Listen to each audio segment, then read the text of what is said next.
What's good, YouTube? Y'all know what it is, man. It's your boy Tank be Choppin, back with another video. Now, I'm going to be talking a little bit about the Andis reVite. I know I did a video on this before, like I did my unboxing. I did my initial thoughts on it, like an initial review on it. But I'm going to go ahead and talk a little bit more about this because the more I put it to use, there are some more things, basically some more things that I wanted to touch on. So, yeah, let's go ahead and get into this video.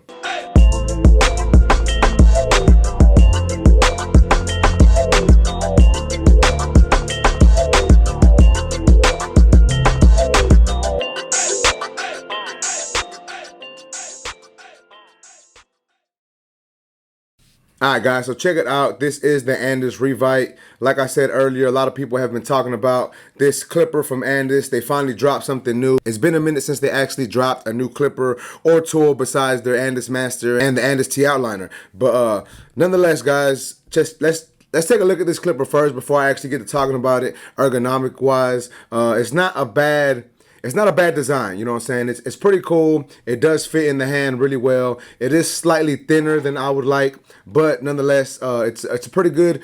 It's pretty good ergonomically, you know what I'm saying? They did have this thing right here that would make the blade pop on and off. Now that's one thing that I want to talk about. So a lot of people were having issues with this popping off as soon as they tried closing the lever and opening the lever. Me, I haven't had that issue. As y'all can see, I'm pushing it up. Well, there we go.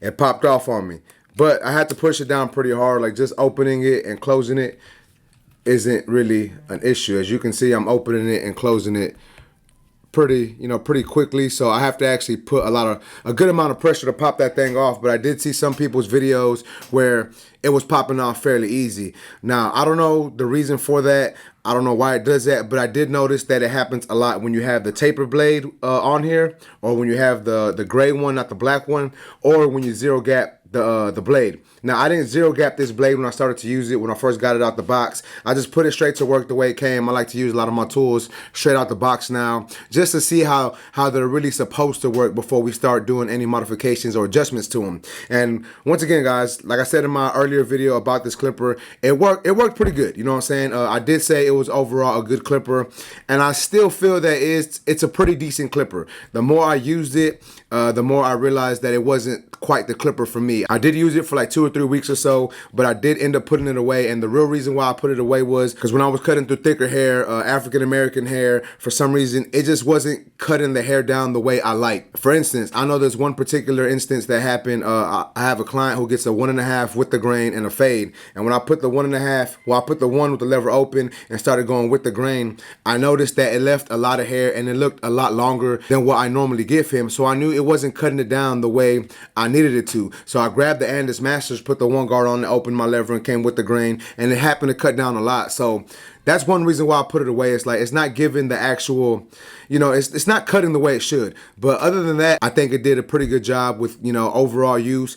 Once again, guys, it does struggle a little bit when you're debulking hair. It's not the best for debulking. It is a slower motor, I believe. I'm gonna turn it on for y'all, and it doesn't sound nearly as powerful as the Andis Masters or any other top of the line clipper. I'm gonna go ahead and run my RPM test on here. Y'all know I'll be using the app to check my RPMs.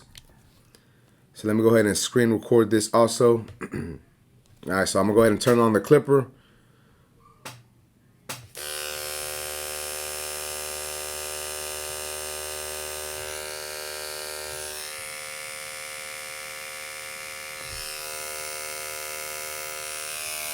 So as y'all can see,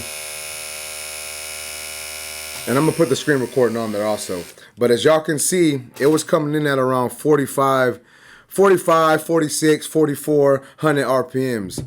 Now, me personally, guys, I would like a clipper to have more RPM, a little more torque, a little more power. However, this clipper it can get the job done when it comes to fading. Really, whatever you're doing, you can get the job done with this. It's just going to take you a little while longer, especially with debulking. For fading, I can see how it can be good. With a slower motor, it is going to make it a little more forgiving, and it's not going to be as rough of a fade, or it's not going to take out them lines completely with one swipe. You're going to have to go over it more and more. So if you're someone who likes to fade really slow, just take your time with it. This this might work good for you, but honestly, for me, guys, it just wasn't the clipper for me. You get about 2 hours of runtime with this clipper when you fully charge it. Obviously, in the box, it comes with a charger. It came with these guards right here that I'm not a real big fan of. I mean, they work good. This is a 2.5. I don't even know why I got a 2.5 guard, but it's a 2.5 guard. They did come with half guard, so you get a 1, 1.5, 2, 2.5, 3, 3.5, 4, and then 5, 6, 7, and 8. But so it does come with that, but I'm not a big fan of these guards because they just feel, I don't know, they don't feel like really premium.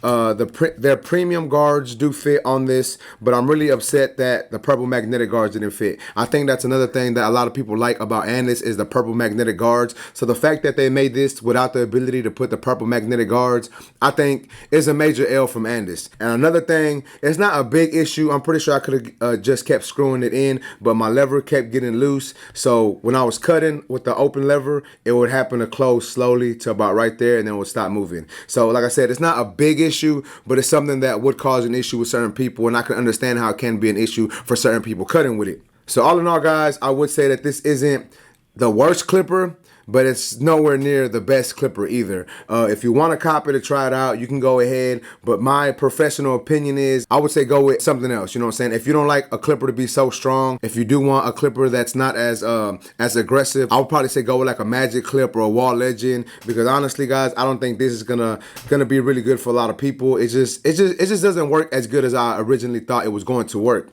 But with that being said, guys, that's basically it for this video. I don't want to make this video too long. I just want to touch on some certain things about this clipper that I feel that the people should know. So once again, guys, basically it for this video. If you like this video, please make sure to smash that like button. Also, if you're new to my channel, make sure to subscribe one time for your boy. And that's basically it, YouTube. I appreciate y'all for watching. Until next time, let's go.